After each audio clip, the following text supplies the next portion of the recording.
¿Cómo están, hermanos? ¿Bien? Ok, gracias a Dios. Gracias a Dios poder estar. Gracias a Dios, Pamela, qué bueno que estás entre nosotros. Bienvenida, gracias a Dios también, porque así pasan los niños. Adelante, adelante. Gracias a Dios por Jonathan Aide, que desde las lejanas tierras de, ¿cómo se llamará allá? Cuauhtémoc digo siempre porque es como la región, ¿verdad? Pero, ¿cómo le podemos llamar? El porvenir de Bachín. A él empiezan las añoranzas de la sierra, ¿verdad? Ya quieren ir más para allá. Muy bien, hermanos. No, gracias a Dios poder estar. Bienvenidos. Qué gusto que estén entre nosotros. Y hermanos, pues gracias a Dios que el Señor ha puesto el deseo en ustedes de querer estar, de poder disfrutar, hermanos, de la iglesia, de poder disfrutar la comunión, su palabra. Y eso es, hermanos, un gozo enorme, ¿verdad? Una responsabilidad también a quienes comparten la palabra de Dios. Y el saber que no vienen a ver al que viene a compartir, sino que vienen a ser edificados, y eso debe siempre motivarnos a seguir creciendo en las Escrituras. Entonces, gracias a Dios, estemos orando en este día también. Algunos salen, como Marco va de regreso ya, ¿verdad? Lo tuvimos el jueves con nosotros y ya de regreso a Juárez. También Jonathan Aide viajan. Al final también estemos, por favor, despidiéndonos y orando por cada uno. Qué gusto, hermanos. Preparémonos ahora sí para el tiempo en la palabra de Dios. Les invito, por favor, que me escuchen con mucha atención. La finta, ¿verdad? Ya iban listos a buscar en algún pasaje, pero antes de eso quiero presentar un tema. Estaba pensando, orando, hemos concluido la parte de diáconos. Era un tema que era necesario tener presente por lo que vamos a hacer como iglesia de manera en breve. Entonces quiero pedirles que estén orando por ello. No lo olviden, hermanos, estamos orando por varones que van a ser diáconos dentro de nuestra iglesia, y les pido por favor que oremos, así como estemos orando por pastores ancianos, ¿verdad? De los hermanos que tenemos con nosotros, yo poder preparar, poder ayudar a quienes tengan el llamado para hacerlo, es mi intención. Entonces, en cuanto a eso, sigamos orando, por favor, ¿de acuerdo? Sigamos orando y observando. Sigamos orando y pidiendo al Señor que levante dentro de nosotros mismos quienes van a servir a la iglesia de esta forma como diáconos. Ahora, tengo en mi corazón, he estado pensando, orando. Pasamos los primeros años de esta iglesia predicando acerca de la vida de Cristo. Estuvimos estudiando acerca de lo que los evangelios nos van narrando, ¿verdad? Utilizando cada uno de los evangelios acerca de los acontecimientos, solamente los años de su ministerio, ¿verdad? Y eso nos llevó, no recuerdo cuántos años, estar aprendiendo acerca de Cristo. Y sin duda, allí aprendimos acerca de ese Hijo de Dios, ¿verdad? Cómo estaba en la tierra, y aprendimos también algunas facetas de su vida humana en esta tierra. Sin embargo, algo de lo cual nunca nos vamos a cansar y que no será un tema que podamos agotar, es acerca de la persona de Cristo.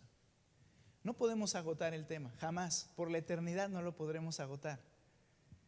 Y al estar pensando, hermanos, en una secuencia y un tema que podamos estudiar y comenzar a analizar en la palabra de Dios, algo que yo he estado viendo, aprendiendo también, y que me parece sumamente importante, es que estudiemos la humanidad de Cristo. La humanidad de Cristo, es decir, Jesucristo hombre. La Escritura dice, porque hay un solo Dios, ¿recuerdas ya que pasaste por el discipulado? Porque hay un solo Dios y un solo mediador entre Dios y los hombres, Jesucristo.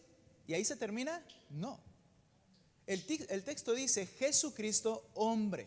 Hace un énfasis a que ese Jesucristo es hombre. Es sumamente importante, hermanos.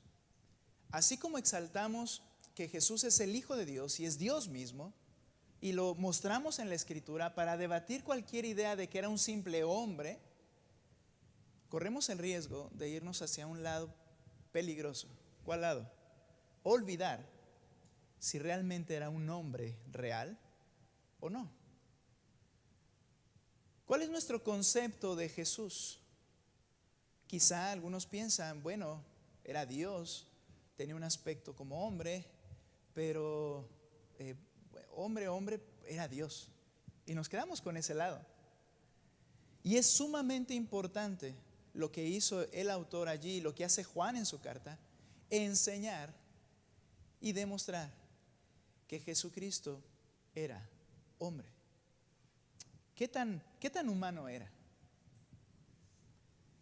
¿De qué nos sirve saber su humanidad? ¿En qué va eso a beneficiar nuestro entendimiento y sobre todo nuestra vida práctica?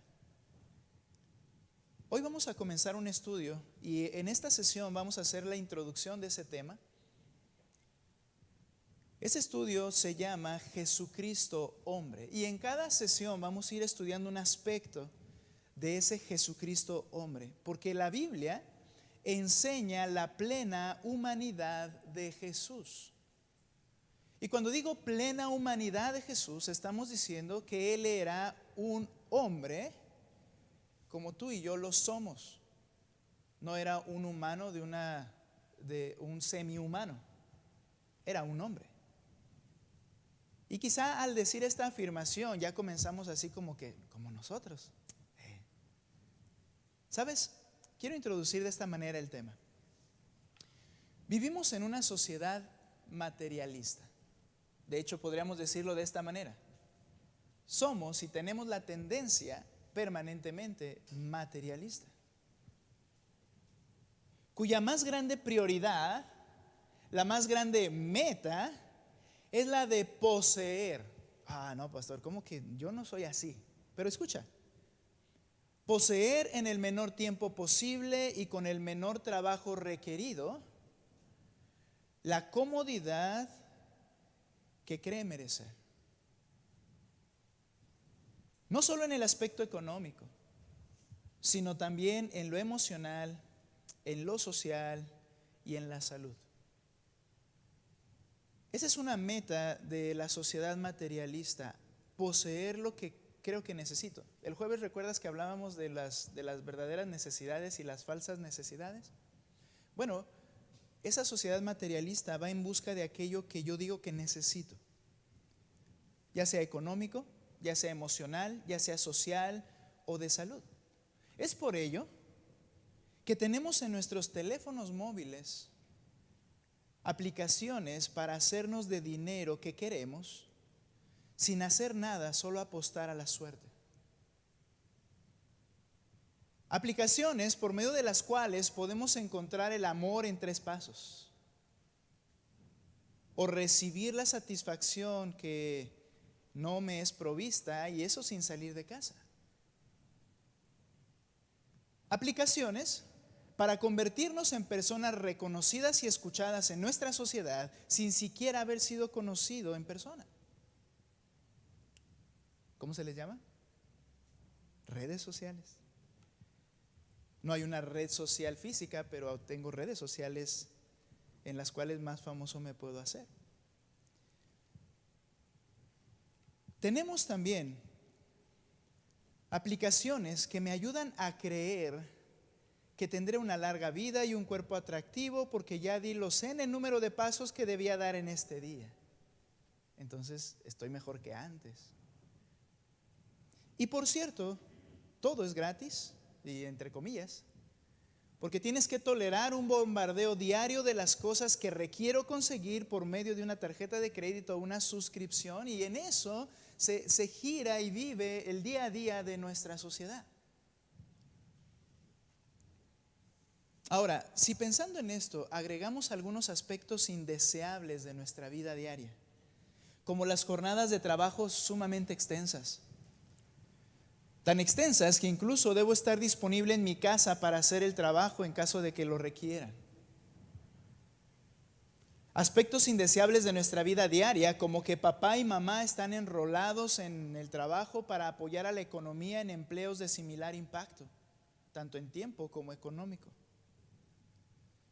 Si pensamos en lo costoso que es poder vivir el día a día, lo ajetreado, lo estresante que se vuelve una semana común entre el tráfico y eso que vivimos en Delicias, y los pendientes que hacer y que solo tenemos 24 horas. Y nos preguntamos por qué Dios no hizo que la tierra girara en unas 28 o 30 horas, ¿no? Porque nos faltan horas. ¿A quién se le ocurrió reducirlo a 24? Al pensar en todo esto, yo creo que ya estás pensando en lo que en la semana que viene tienes que hacer. Ya te estás estresando y era el día de descanso. Por favor, alguien que me ayude a abrir allá. Gracias. Gracias, Carly. Ya va, hermana, muy amable. Ponle el segurito que no se ganche. Esto nos lleva a la idea, no sé si lo has pensado de esta forma, nos lleva a la idea de que estamos viviendo en un mundo único bajo circunstancias únicas. De alguna forma, al ver todo esto, hablábamos ayer acerca de la sequía, por ejemplo, con el hermano Jorge, que no es aquí, ¿verdad?, sino a nivel mundial, literalmente. Y podemos estar pensando, estamos viviendo bajo un mundo único y en circunstancias únicas como nadie más, y que en otro tiempo no comprenderían, pensamos. Eso nos hace pensar algunas cosas, o quiero que pienses conmigo. Por ejemplo, si Moisés estuviera acá, imagínate a Moisés acá, en esta época. Dice la Escritura, lo describe, la misma palabra de Dios, que él era el hombre más que de toda la tierra. ¿Se acuerdan? Casi, pero no. Ese es un adjetivo bueno, pero no era el más sabio. ¿Era el más, hermano? ¿Quién se acuerda? Eso, muy bien. Gracias por venir. El hombre más manso de toda la tierra. ¿Qué es esto? La persona la cual bajo cualquier presión y circunstancia seguía manteniendo bajo control su temperamento. La fuerza que tenía en él, esa es la idea de mansedumbre, fuerza bajo control. Y uno diría, si yo estuviera con Moisés también, allá en el campo, en las aves, ¿verdad? No había mensajes telefónicos, no había llamadas constantes ni cosas así. Yo también podría llegar a acercarme a ser muy manso sobre la tierra. Y si Moisés lo trajéramos al hoy aquí, a ver si realmente sería el hombre más manso de toda la tierra, bajo todo el estrés que vivimos, a ver si es cierto que él podría vivir de esa manera. O si David estuviera acá. Si David tuviera todas estas actividades, a ver si es cierto, todas estas responsabilidades que debo hacer diariamente, a ver si es cierto que él sería un hombre que tuviera, como la Biblia lo describe. A ver, otra pregunta, ¿cómo es descrito David? Moisés, el hombre más manso de toda la tierra. Y David es descrito como un hombre con un corazón conforme al de Dios. Es decir, que David era un hombre que su prioridad y lo que más deseaba era las cosas de Dios como Dios las quería. Esa era su naturaleza, su corazón. No naturaleza, sino su corazón, su intención diaria. Hacer lo que Dios diga. Ese era un hombre conforme al corazón de Dios. Y yo puedo decir, si él tuviera tantas actividades, tantas responsabilidades como las tenemos ahora, a ver si es cierto que él sería un hombre conforme al corazón de Dios. Porque seguramente ni oraría, ni leería la Biblia como yo no oro y yo no leo, porque no tengo tiempo. Él tampoco lo haría. Dice el Salmo que él se levantaba, dice, de mañana oirás mi voz. De mañana me presentaré delante de ti y esperaré. Y luego habla de la lectura y dice, oh, tu palabra es más dulce que la miel. Es mi delicia en todo tiempo.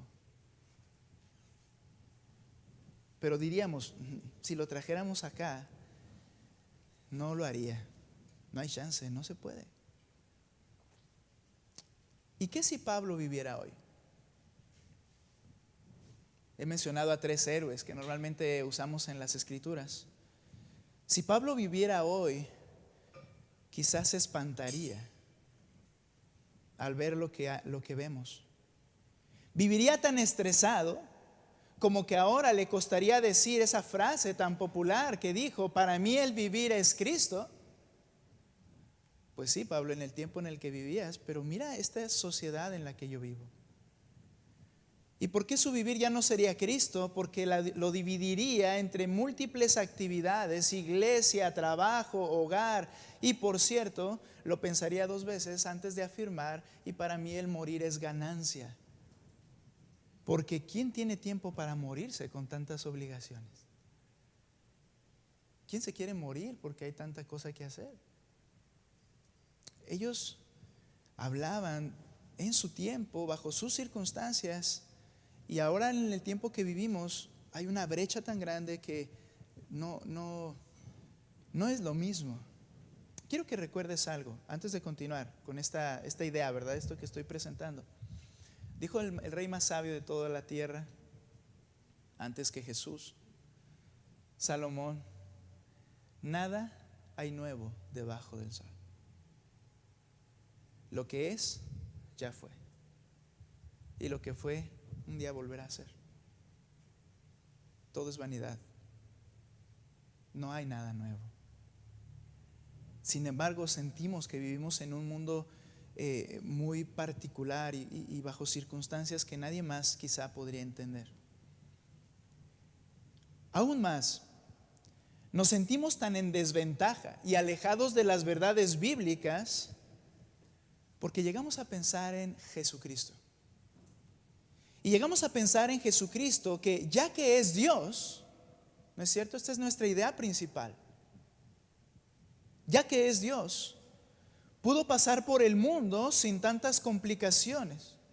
Piensa conmigo, ¿has pensado acerca, no sé, de las tentaciones?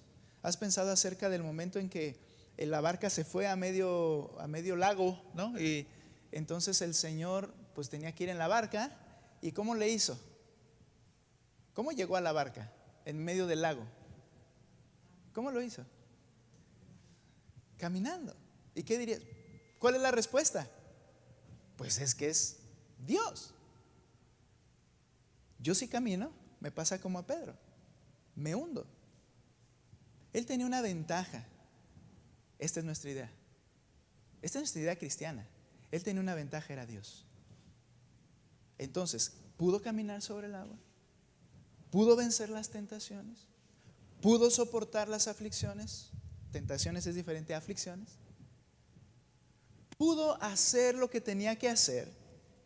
Y entonces, ve conmigo al Juan 16:33, por favor.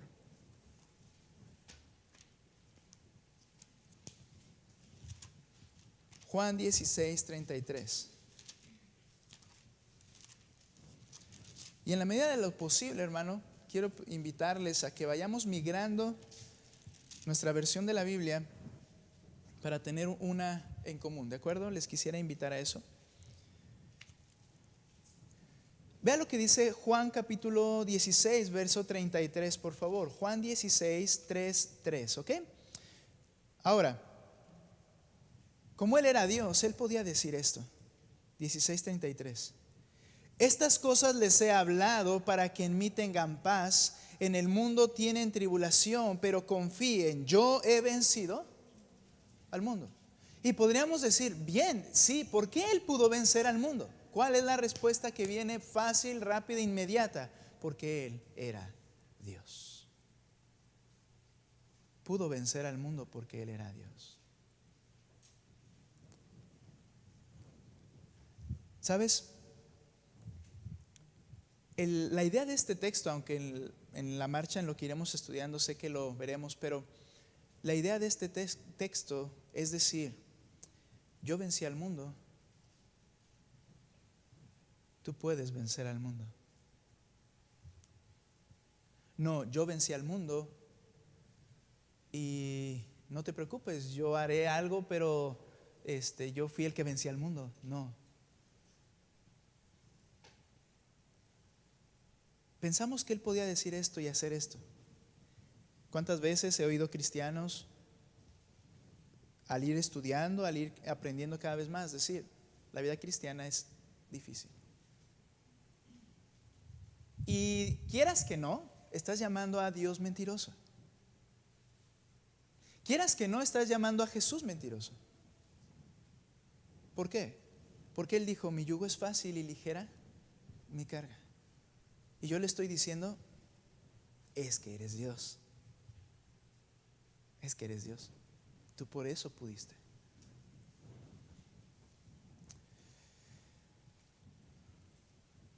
Pero además de ser Dios, pensamos, y hacer todo mucho más fácil, pensamos, el mundo en el que vivió nuevamente, no se compara al mundo en que yo vivo ahora. Y además de eso me dice en Juan capítulo 12, fíjate ahí atrásito.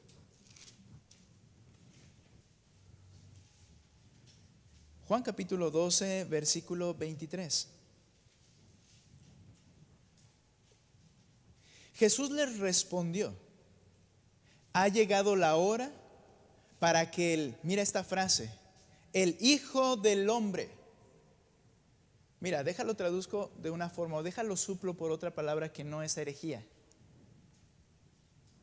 Ha llegado la hora para que este humano, esa frase, eso se refiere, en un sentido. Ha llegado la hora para que el Hijo del Hombre sea glorificado.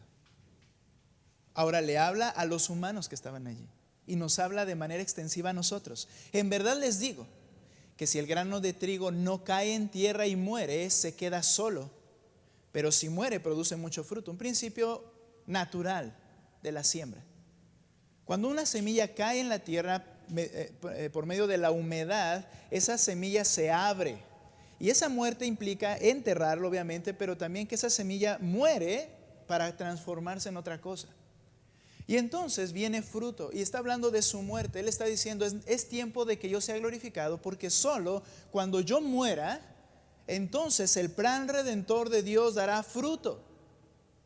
Porque Él era el único medio para que el plan redentor pudiera funcionar. Es necesario que muera y vendrá fruto. Después de eso, salvación, perdón, la gloria de Dios. Entonces, Él está explicando esto y les dice, verso 25, el que ama su vida, la pierde. Y podremos decir, ok, Señor, estás diciendo que si alguien ama, y lo más importante es sus propias necesidades, que es de lo que empezamos a hablar acá, la vida materialista, que no es solamente en nuestra época, sino en realidad es la característica del corazón pecador. Dice el Señor, si tú amas más tu vida, la perderás. Podríamos hablar de muchas implicaciones en esa frase, como aquel que va a ir al infierno porque prefirió enfocarse en su vida que buscar a Cristo. Pero sigue diciendo, el que ama su vida, la pierde. Y el que aborrece su vida en este mundo, la conservará para vida eterna. El que aborrece su vida. No sé si tú recuerdas, pero en mis tiempos de preparatoria y de universidad, había una tribu urbana que se les llamaba los emos. Yo no sé si existan o si alguien aquí se identifica con eso, pero se llamaban los emos, ¿no? Esas personas tenían un aspecto, ¿verdad? Eso era lo que los identificaba. Pero de alguna manera parecían, no voy a indagar más en la información de qué eran sus bases doctrinales, ¿verdad? Si es que existía algo, pero la idea es que odiaban el mundo. Eso por lo menos era mi percepción, ¿no? Que la vida no es muy importante, que nadie me quiere, que cosas como estas. Cuando dice el Señor el que aborrece su vida, no es que está hablando de una persona que se está quejando constantemente, sino una persona que tomó una determinación, la determinación de vivir para alguien más en lugar de vivir para sí mismo. No aquel que está fastidiado en sí de la vida, sino el que decidió vivir para alguien más. Dice aquí, el que aborrece su vida en este mundo. Pablo dijo, lo que ahora vivo en la carne, lo vivo en la fe del Hijo de Dios, el cual me amó y se entregó a sí mismo por mí. Ahora vivo en esta tierra para servirle. El que ama su vida, el que aborrece su vida en este mundo, la conservará para vida eterna. Y le habla al creyente y le dice, si alguien me sirve, ahí está el punto. Decide servirme a mí, hacer lo que yo digo, que me siga, que haga lo que yo hice.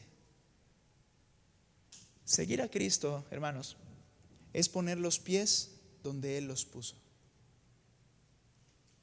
¿Sabes? Por eso fue necesario que se hiciera humano. Para que los pasos que Él dio nosotros sigamos sus pisadas, dice la Escritura. Si me amas, sírveme. Si me sirves, sígueme. Vive y haz lo que yo hice. Pero viene la objeción, sigue la objeción en mi mente. Pero tú eras Dios. Y eso es lo que queremos derribar. No que Él era Dios. Él es Dios. Y hay que exaltarlo como Dios. Queremos derribar la idea de que Él, al ser Dios, la tuvo fácil para vivir y hacer todo lo que ahora nos manda, y que yo no soy Dios y que es imposible que yo pueda hacer. Eso es lo que queremos derribar al aprender la humanidad del Señor. Ahora, fíjate lo que dice, sigue diciendo el 26. Si alguien me sirve, que me siga, y donde yo estoy, allí también estará mi servidor. Nuevamente, si alguien me sirve, el Padre lo honrará. O sea, no solamente dice yo he vencido al mundo, sino que está diciéndome que debo seguirlo y servirlo en este mundo. Es mi oración, hermanos, y a través, por la gracia infinita del Señor, que a través de este estudio de Jesucristo hombre, nosotros, en primer lugar, vamos a creer realmente la plena humanidad de Cristo. Yo creo que todos afirmamos que Jesucristo se hizo carne, ¿no es cierto? Pero yo te hago una pregunta: ¿qué tan humano fue? ¿De qué manera el ser Dios le impidió ser completamente un humano? ¿Has pensado en eso? ¿Qué tan humano fue Jesús? Y humano, recuerda, no me refiero a que sea bondadoso o cosas así, sino qué tan como tú y yo, hombres, carne y hueso, tentaciones, debilidades, fue el Señor Jesucristo. ¿Qué tan humano? Vamos a creer entonces, a través de ese estudio, en la plena humanidad de Cristo. Ve por favor a 1 de Juan capítulo 4. Vuelvo a repetir, es una introducción. Estoy llamando tu atención a este tema y que medites en ello en esta semana para que el Señor nos hable a través de las Escrituras. 1 de Juan capítulo 4, versículo 1. Mira, a veces pensamos que decir que Jesús no era Dios es una herejía y que es del diablo y que se va a ir al infierno quien diga que Jesús no es Dios. Pero ¿qué pasa si alguien dice que Jesús no era humano, por lo menos no tan humano como nosotros? Decimos, bueno, no hay problema, es Dios. Fíjate lo que dice este texto, por favor. Amados, no crean a todo espíritu.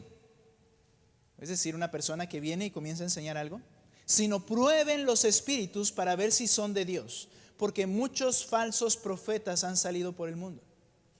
Y tú pensarías en un falso profeta, en alguien que habla de que Jesús no es Dios, por ejemplo. Y hemos oído ese tipo de aberraciones o de afirmaciones, que era un hombre común, que se casó con María Magdalena, que se fueron a quién sabe qué lugar y que tuvieron una descendencia, y era un hombre, y él entonces, intentando hacer que se identifique con la humanidad, lo ponen a lo más como un gran maestro.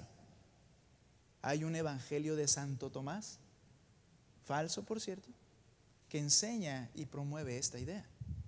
Un escrito de los primeros siglos de la era cristiana. Ahora, nota por favor lo que dice el texto. ¿Qué es lo que estos falsos profetas salieron hablando por el mundo? Verso 2. En esto ustedes conocen el Espíritu de Dios, es decir, alguien que está hablando de parte de Dios.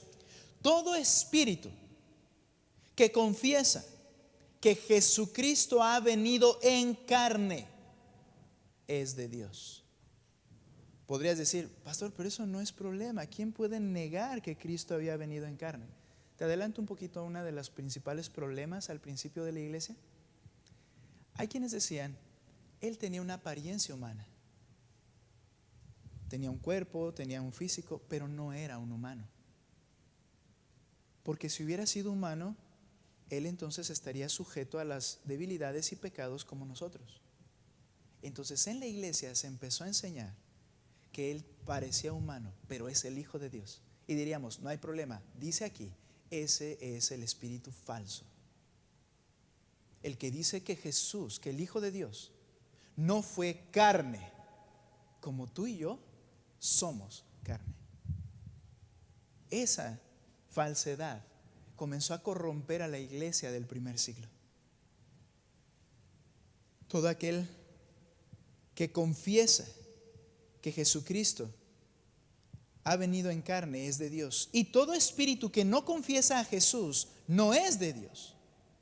Y este es el espíritu del anticristo, del cual ustedes han oído que viene y que ahora ya está en el mundo.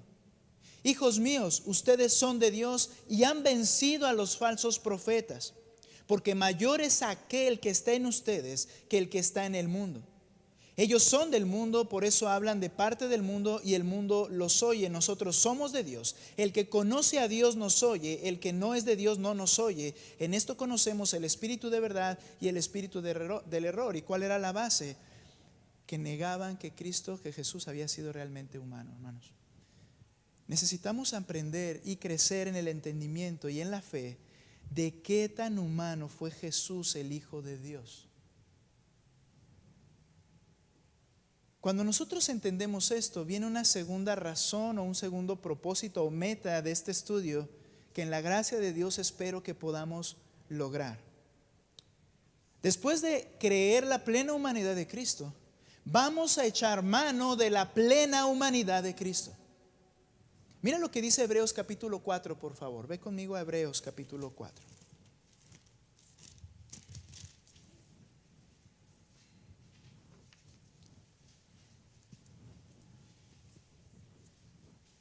Y nota lo que dice el versículo 14. Textos que hemos oído que podemos afirmar con un amén, sí es verdad, pero que creo que todavía hay una parte allí que necesitamos realmente entender a profundidad. Mira lo que dice 4:14.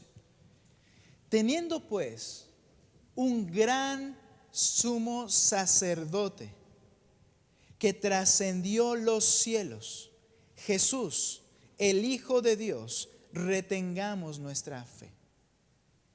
¿Quién es el sumo sacerdote? Jesús. Ahora, le llama el gran sumo sacerdote. ¿Qué hacía un sumo sacerdote? ¿Qué hacía un sumo sacerdote? A ver, alguien que nos diga, hermanos, ¿cuál era la labor del sumo sacerdote? Alguien más que no sea Jonathan, por favor. No te creas, Jonathan. No le escuché, hermana, perdón, otra vez. Ok. ¿Para?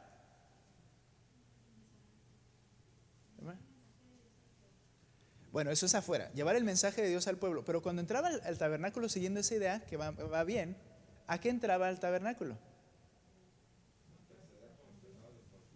Intercedía por los pecados del pueblo. Él iba en representación ¿a quién? Al resto de los pecadores, a los humanos. Entraba delante de la presencia del Señor y ofrecía la sangre de la propiciación para el perdón de los pecados, ¿ok? O la remisión de los pecados. El sumo sacerdote es entonces el intercesor. Pero ¿qué tenía que ser el sumo sacerdote? Un humano como los que estaba representando. Jesucristo tenía que ser plenamente un humano para poder representarnos e interceder por nosotros. Dice el texto, tenemos ahora un gran sumo sacerdote que no se quedó aquí en el tabernáculo ofreciendo sacrificios, sino que ascendió, traspasó los cielos. Y sigue diciendo ahí el texto en Hebreos 4:14, ¿dónde estamos? Jesús, el Hijo de Dios, verso 15. Porque no tenemos, ahora mira esto, no tenemos un sumo sacerdote. ¿De quién habla? De Jesús, que no pueda compadecerse de nuestras flaquezas, sino uno que ha sido tentado en todo como nosotros, pero sin pecado. Mira la ventaja que tiene y de la cual vamos a echar mano nosotros. La ventaja que tenemos y de la cual vamos a echar mano al entender la plena humanidad de Cristo. Al decir esto no estoy diciendo herejía, escúchame. hay un humano frente a los ojos del Padre que te conoce y te entiende más de lo que jamás vas a entenderlo, y que está abogando por tus flaquezas y las mías delante del santo trono del Padre. Si yo quisiera que alguien vaya y me represente, espero que esa persona que va a representarme entienda mi situación, no importa qué sea. Porque si va a decir algo que no se corresponde a lo que yo siento, puede pedir algo incorrecto, puede hacer algo incorrecto, porque él no tiene la misma necesidad que yo tengo. Si yo mando un abogado a que vaya y trate un asunto legal, ¿verdad? Y no entiende qué es mi deseo, él puede pedir para sí una solución, pero no es la que yo esperaba, porque yo tengo una necesidad en particular. Qué bendición que el que está intercediendo es alguien que no solo se identifica, sino que entiende y experimentó cada cosa que tú y yo experimentamos, para entonces pedir lo que realmente y darnos lo que realmente necesitamos.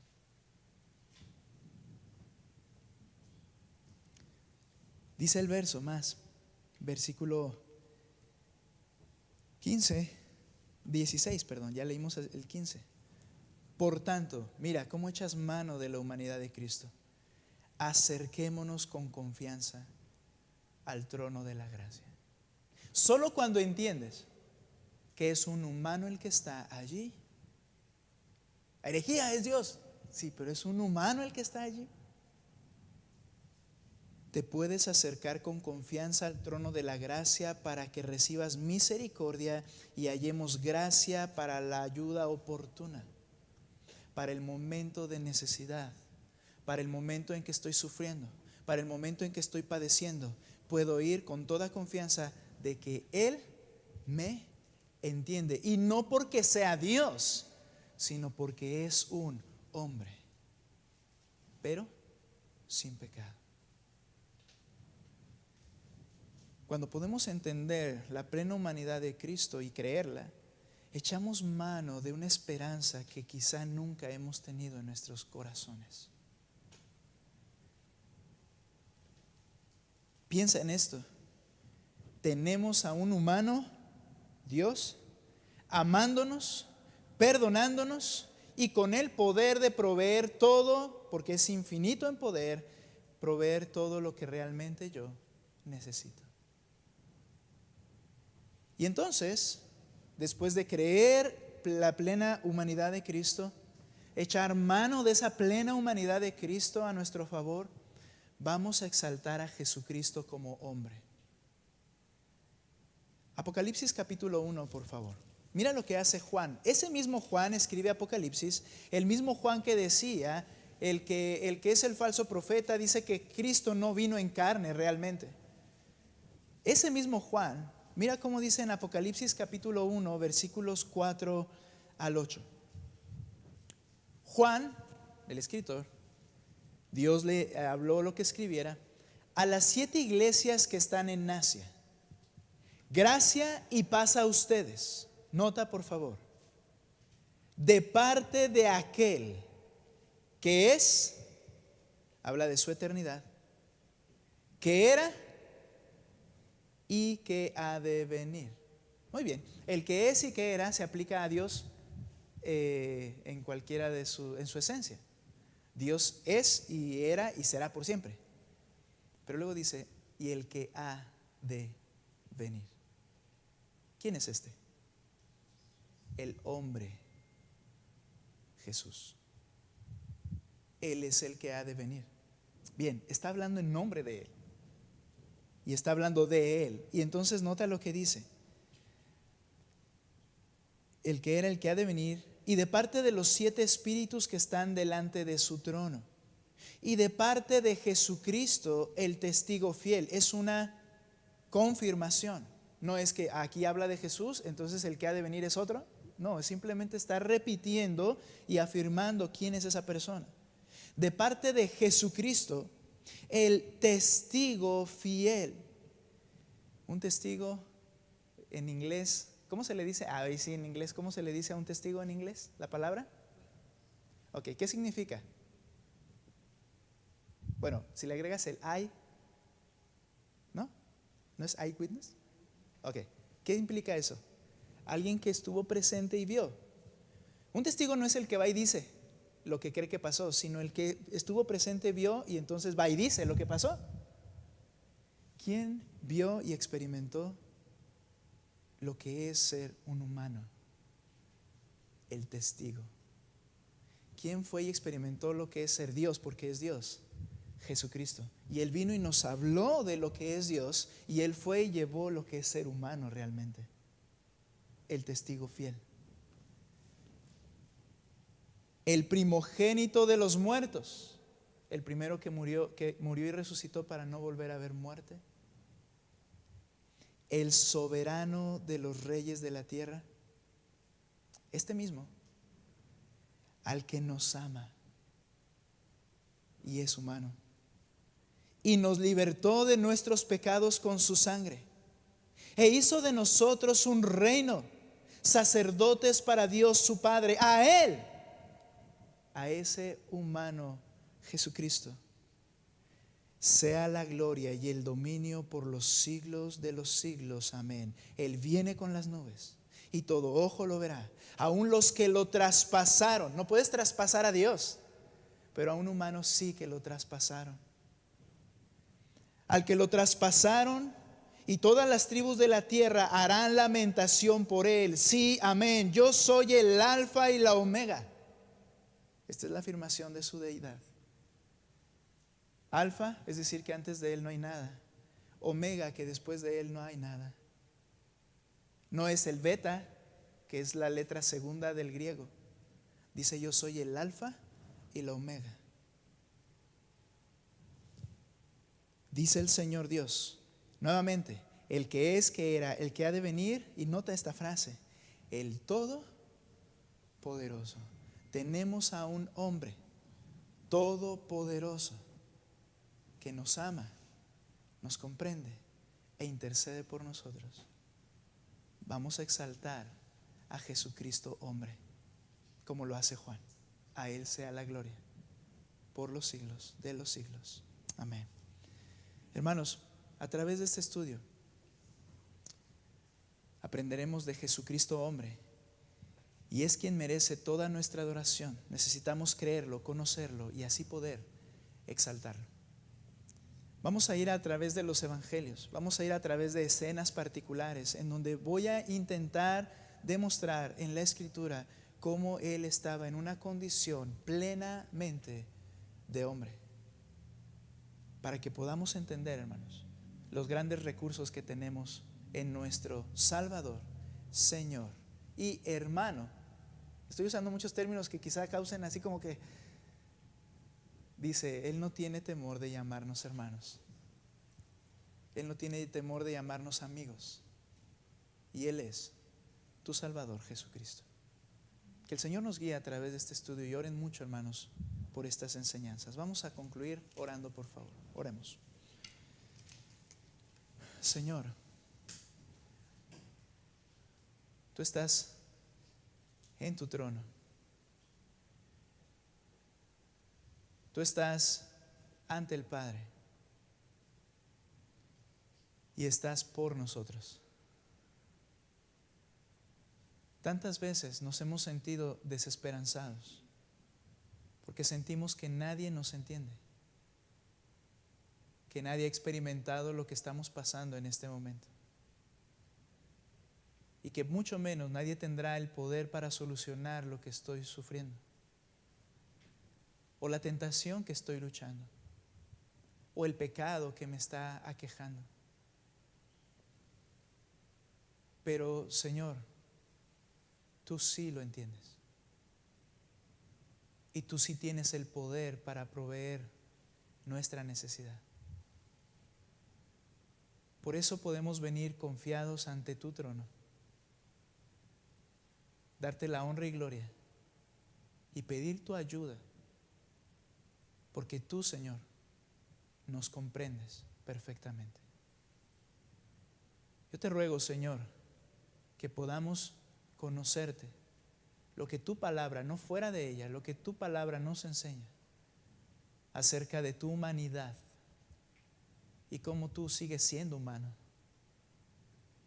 Te damos la honra y gloria porque eres Dios, porque eres hombre, porque eres nuestro Salvador. Te agradecemos todo. Y esto lo decimos y podemos orar con toda confianza por el nombre tuyo, en el nombre de Cristo Jesús. Amén. Puestos en pie, por favor.